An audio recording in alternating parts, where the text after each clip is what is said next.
guys, welcome back to my YouTube channel. My name is Bola Harrison, and as always, thank you for watching, thank you for subscribing, and if you've not subscribed, please hit the subscription button below. Yes, today's video is made per request, is made on request. It's made as per the request of a subscriber who wanted to know how to search for schools abroad, and she is specifically looking at the UK and Canada.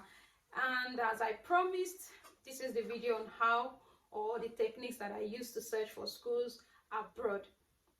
So we are looking at searching for schools in UK and searching for schools in Canada. It really can be tasking and difficult or demanding if you don't have friends in these countries you have decided to study in to put you through and tell you, oh, this university is good, this university is not good, this university has a good acceptance rate, this university does not. So searching for schools in the UK, what I do, number one, is just go to Google. That's your Safari or Chrome browser, and you just Google list of universities in the UK. You find universities like ukuni.net, Wikipedia, findamaster.com, or find a master or find a PhD. I think this website gives you a list of all the universities in that country. So that's like a generic country-based search. Another thing I do is to just Google, if you're on a budget, for students on a budget who are like not looking at going abroad but not spending too much or breaking the bank, I just Google list of affordable universities in the UK. Now that narrows your search a bit more to tuition price.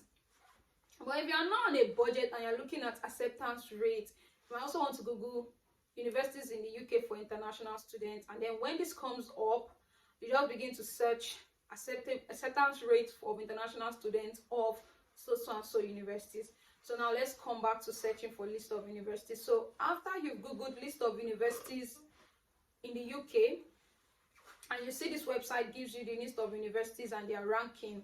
If you're not really concerned about the ranking, you're not looking at Oxford University, you're not looking at Cambridge and the rest of them, you can just Google list of universities in the UK. Take the names of the school, open a separate tab, and then Google postgraduate courses in, let's say for instance, Lancaster University, postgraduate courses, University of Sunderland, postgraduate courses, University of Derby. You just take the postgraduate, add it to the university, and search in a separate tab. It gives you all the list of courses that university has for master programs and PhD programs.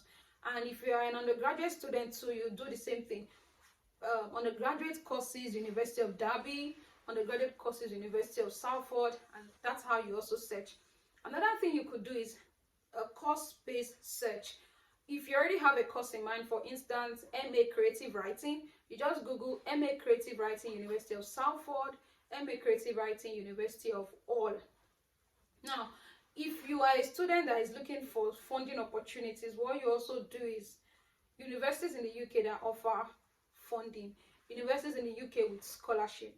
Aside from the international student deduction that is made, some universities still offer like kind of scholarship for students. Some give you a criteria for students with good grades and the rest of them. I have noticed that some universities offer a flat rate, maybe 1,000 or 2,000 or 3,000 pounds deduction for international students.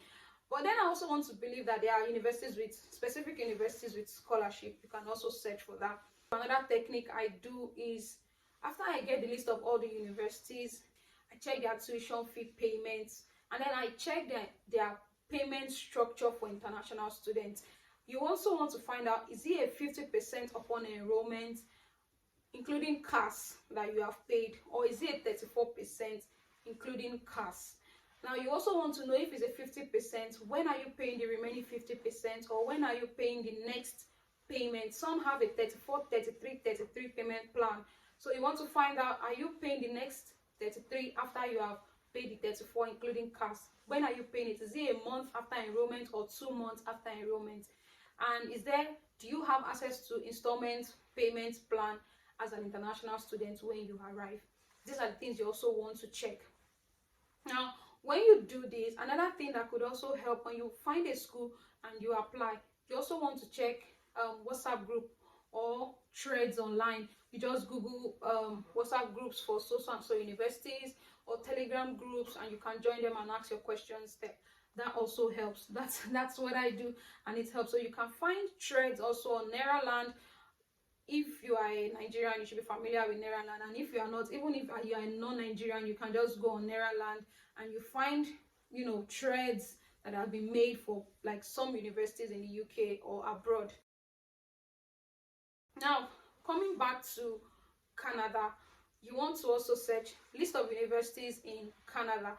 The same thing, you find universities like universitystudy.ca. I will drop the link in the description box, and I will put the link on the screen also. You find these universities, you give you a list of all the universities in Canada. You can also search per province in Canada. You can check universities in Ontario, universities in Calgary, universities in British Columbia, universities in Saskatchewan. Like, you can do a province-based search, meaning you find universities in that province. That's if you're concerned about location. Now, if you're not concerned about that, you're concerned about tuition fee, just Google affordable universities in Canada. I think you should find universities like McMaster, Windsor, University of Saskatchewan, Dalhousie University, and the likes. Now, you also have to know that universities in Canada sometimes have different structures. Some run a 2-semester per year structure. Some have like a 3-semester per year structure, and some have a 4-semester per year structure, which means some will put on their website like your tuition is between 1,050 Canadian dollar to 2,001 or 2,005 Canadian dollar or 2,002. What you do is multiply that amount. That is not the final amount. Multiply that amount by the number of semester the school is running. Maybe 3 semester, maybe 4, maybe 2. At least I know you will find tuition fee ranging from 1,000 to 1,001. It is not a fixed amount, because when they tell you 1,001 to 2,002, it's like estimated, like you pay from as low as this to as high as this per semester, depending on your credits you are taking. So you times that, you multiply that with the number of semesters that university is running. That's for Canada. The same thing also, some universities will lead you to a tuition fee calculation website where you just check the entire cost of that program, maybe from 10,000 Canadian dollar to as high as even 20,000 Canadian dollar, depending on what you are studying and the other facilities you are going to be using or applying for as an international student. So this technique can be used for schools in the UK, for schools in Canada. Now, for a more defined search, what you want to do is, when you find these universities, maybe you click one after the other and you go through their search. The advantage of searching university based is that it gives you a list of all the courses that university is offering. Sometimes some universities don't really have a wide range of courses, like all courses in sciences, humanities, social sciences. They have like few courses. So just Google, when you Google the name of the school, just go on the postgraduate link and you see all the courses. Pick a course and just see the requirement. That's also necessary. Another thing is, if you're confused about anything, for every department, for every course or program, there is always a contact person. The phone number is there, the email is there, and the name of the person. You can just send an email to reach out to the person. If you want to ask about English waivers, application fee waiver, English requirements, other requirements, and you want to know anything, you can just send a mail. And another thing again is that you need to note which intake. Some universities in the UK have February and September intake. Some have May and September. Some have only September. Yeah, so you just want to be sure which intake your program is running, when you can apply. If you cannot find any application dates and deadline there, you just send a mail to the contact person and they will definitely reply you same day, next day, 2-3 days, working days, and you will get the reply on your question. This is like just everything I know about searching for schools abroad. Just know that when you're making your search, it's based on preference, generally your budget, your choice of study, your choice of location, what you are willing to spend, your calculation. And when you have all of this, it gives you like a know-how that this is what I want to search for.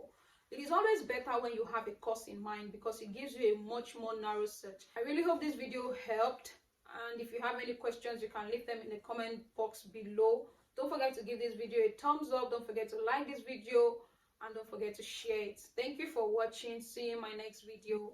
Bye bye.